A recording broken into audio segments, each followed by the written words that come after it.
क्या आपके साथ कभी ऐसा होता है कि आप किसी चीज़ को पूरी तवज्जो से याद करने की कोशिश करते हो, लेकिन ज़रूरत पड़ने पर आप इसे भूल जाते हो?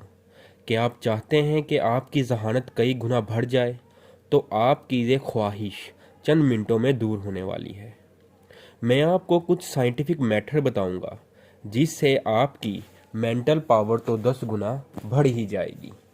आप इस वीडियो को शुरू से लेकर आखिर तक लाजमी देखना, क्योंकि ये वीडियो आपकी ज़िंदगी बदल देगी।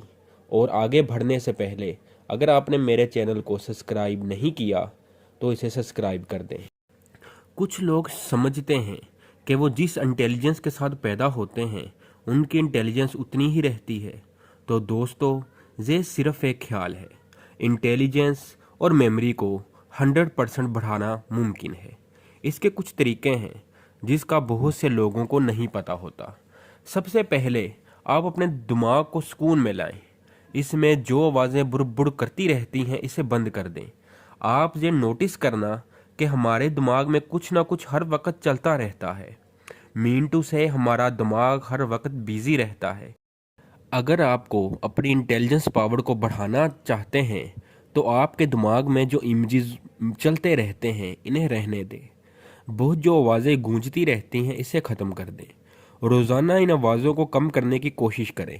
इन आवाज़ों का अपने दिल में बातें करते रहना। बस आपको देखना है और चीज़ों को ऑब्ज़र्व करना है।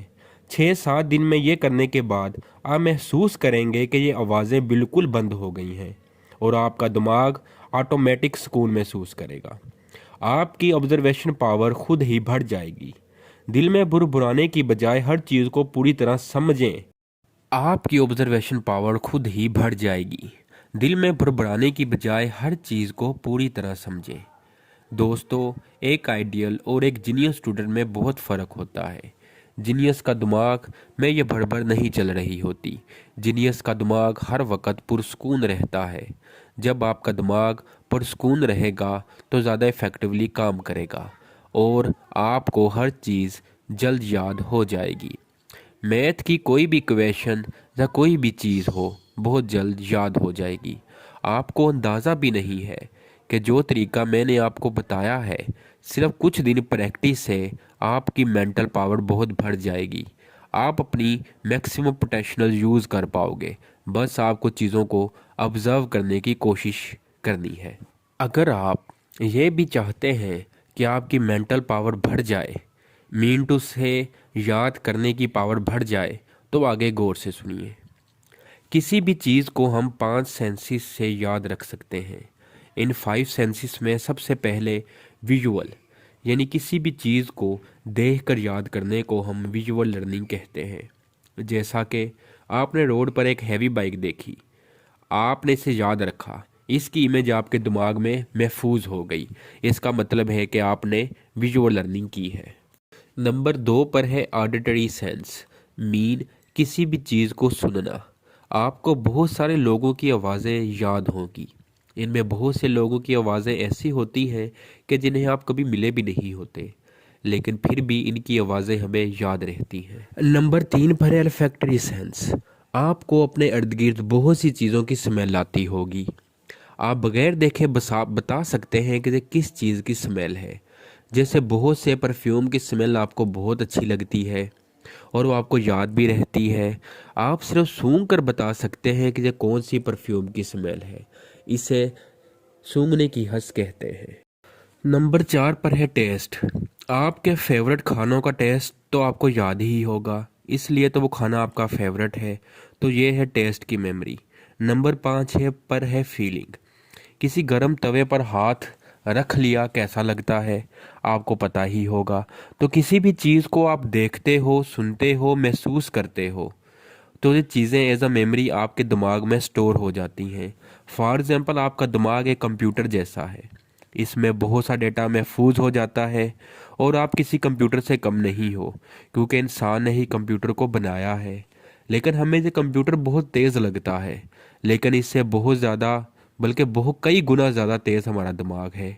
बस फ़र्क सिर्फ इतना है कि जैसे कंप्यूटर किसी को इस्तेमाल करना नहीं आता तो वो इसे इस्तेमाल नहीं कर पाएगा। इसी तरह अगर आपका दिमाग ठीक है, इस्तेमाल करना नहीं आता तो आप इससे फ़ायदा नहीं उठा पाओगे।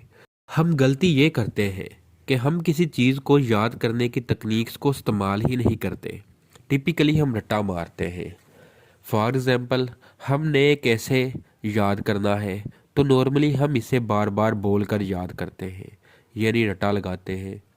इस तरह याद तो हो जाएगा, लेकिन ये बहुत कमज़ोर तरीका है और ज़रूरत के वक्त हम इसे भूल जाते हैं।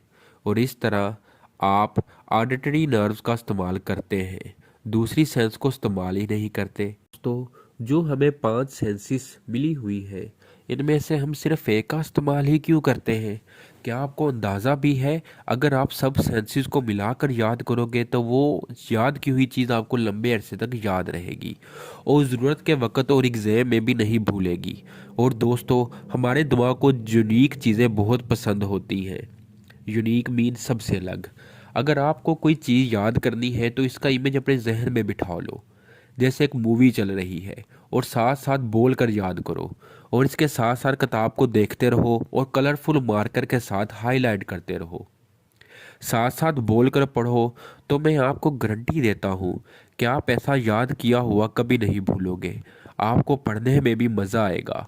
कुछ लोगों के साथ एक ये भी मसला है कि वो इन तकनीक्स को इस्तेमाल करके याद तो कर लेते हैं, लेकिन फिर सही टाइम पर इसे रिकॉल कर नहीं कर पाते।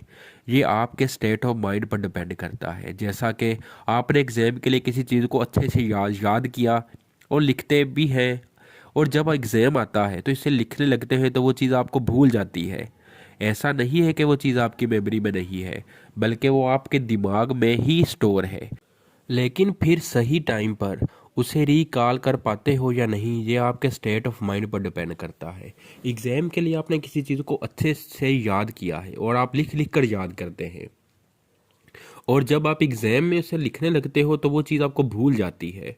ऐसा नहीं है कि वो चीज़ आपकी मेमोरी में नहीं है, बल्कि वो आपके दिमाग में ही स्टोर है, लेकिन आपके स्टेट ऑफ माइंड इस पर हावी हो जाता है। एग्ज़ाम का स्ट्रेस आ जाता है, इस डर में आप बहुत कुछ भूल जाते हो। अगर आप चाहते हैं कि आप अपना याद किया हुआ सही वक्त पर रिकॉल कर पाएँ, तो आपको अपने स्टेट ऑफ माइंड पर कंट्रोल करना होगा। इसके लिए एग्ज़ाम में लिखने से पहले 5 मिनट गहरी सांस लें। मैं जानता हूँ कि एग्ज़ाम के दौरान खुद को रिकॉल करना बहुत मुश्किल काम है, लेकिन ये डीप ब्रीथिंग बहुत काम करती है। इससे आपके जिस्म में ज़्यादा ऑक्सीजन पहुँचती है। इसके पहुँचने से आपके ब्रेन की पावर बढ़ जाती है। डीप ब्रीथिंग आपके दिमाग को रिकॉल करने में मददगार साबित होती है। जिस तरह मैंने आपको याद करने का कहा, इस तरह याद करें। इसके बाद एक main cheese state of mind पर कंट्रोल करना है, और स्टेट ऑफ माइंड पर कंट्रोल करने के लिए आपको डीप ब्रीथिंग करनी है। आप अभी से ये टेस्ट कर लें, लंबी लंबी सांस लें। आप नोट करेंगे कि आपने बहुत तरोताज़ा महसूस किया है। उन सब चीज़ों को जानने के बाद एक अलग मसला आता है कि मेरा तो पढ़ने को दिल ही नहीं करता। तो इसके लिए आगे वीडियो को गौर से देखें और सुनें। बहुत सारे स्टूडेंट का यही मसला है कि जब वो पढ़ने बैठते हैं तो इनको नींद आने लगती है। तो आपने कभी ये सोचा है कि ऐसा क्यों होता है? इसके पीछे की असल वजह जान जाए तो इसका हल भी मिल जाएगा। पढ़ाई में दिल भी लगने लगेगा। पढ़ाई में दिल ना लगना असल में हमारे दिल की प्रोग्रामिंग है। हमारे दिल की प्रोग्रामिंग अब इंटरटेनमेंट में सेट हो चुकी है।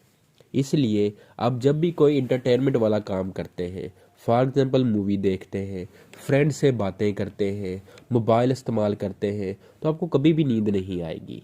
इस तरह के कामों को करते वक्त रात भर नींद नहीं आएगी। लेकिन जब बात पढ़ाई की आती है तो आप 5 या 15 मिनट में ही नींद आ जाती है। यहाँ मैं आपको कोई टिप्स नहीं देने वाला, बल्कि आपको एक साइंटिफिक तरीका बताऊंगा। अगर दिमाग की प्रोग्रामिंग को बदलना है तो आपका दिल पढ़ाई में लग जाएगा। यहाँ मैं आपको एक बात बताता चलूँ, अगर आप नंबरों के लिए पढ़ाई करते हैं या किसी के कहने पर पढ़ते हैं या किसी के प्रेशर में आकर पढ़ते हैं, तो इस तरह पढ़ाई आप पर बोझ बन जाती है। तो आपको पढ़ाई में मज़ा ढूंढना है। जब आपने पढ़ाई करनी है तो खुद को एक अलग कमरे में ले जाएं, जहाँ कोई ना हो, कोई इंटरटेनमेंट की चीज़ ना हो, ना मोबाइल हो, ना टीवी हो, इन अदर वर्ड कोई चीज़ ना हो सिवाय किताबों के। ऐसा इसलिए करना है कि आपका दिमाग इंटरटेनमेंट के लिए सेट हो चुका है। वो आपको बार बार सिग्नल देगा अगर मोबाइल कमरे में मोबाइल पड़ा होगा तो। अगर कमरे में कोई एंटरटेनमेंट वाली चीज़ नहीं होगी तो आपकी सारी तवज्जो आपकी किताबों पर ही रहेगी। शुरू शुरू के दिनों में आपको ये काफ़ी मुश्किल लगेगा, लेकिन बाद में ये मुश्किल आसान हो जाएगी। आपका दिल पढ़ाई में लगने लगेगा। कोई भी काम अगर 21 दिन तक किया जाए तो वो काम हमारी आदत बन जाता है। अगर हमने किसी आदत से जान छुड़वानी है तो 21 दिन तक इस चीज़ से दूर रहे, तो वो आदत भी छूट जाएगी। उम्मीद है कि आज की वीडियो आपको पसंद आई होगी। मज़ीद इस तरह के इंफॉर्मेटिव वीडियोज़ के लिए हमारे साथ रहिएगा। तब तक के लिए अल्लाह हाफिज़।